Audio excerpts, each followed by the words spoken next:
calling out a lie when somebody's telling it. It's different when you're wrong. Yeah, you know? Like I was thinking in the VP debate, the first thing asked of Tim Walz was what he said about Tiananmen Square. It had nothing to do with debate. It wasn't related to a question. It wasn't related to an issue. That was the first thing they asked him. He addressed it. The moment they corrected J.D. Vance, you said you were going to... It's not fact-checking to correct somebody when they're blatantly... unless they want to get away with a lie. What does it say about J.D. Vance when he's asked on the debate stage who won the 2020 election? He won't even answer the question because he's such a coward. Let's talk about J.D. Vance for a moment, please. His wife is Indian.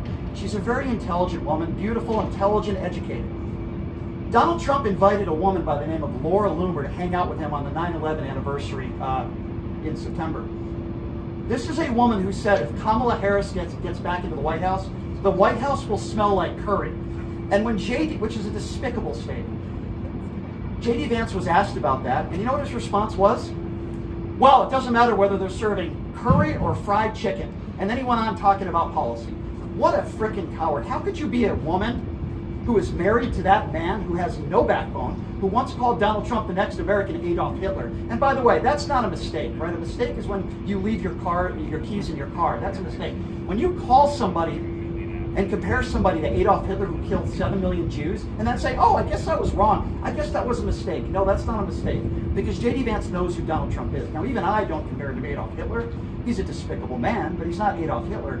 I'm wondering why more people don't ask J.D. Vance about that, because his only excuse is, well, you know, I made a mistake, I was wrong. J.D. Vance has no backbone, and like so many of the Republicans in office today, they suck up to Donald Trump. They all know he's incompetent. They all know he's not a serious candidate. They all know he's dangerous. Why do they suck up to him? Because they know if they're anti-Donald Trump, the Republican Party is going to do to them what they've done to Liz Cheney. They're going to ostracize them from the Republican Party. Donald Trump has hijacked the Republican Party. As far as I'm concerned, he's a political terrorist is what he is.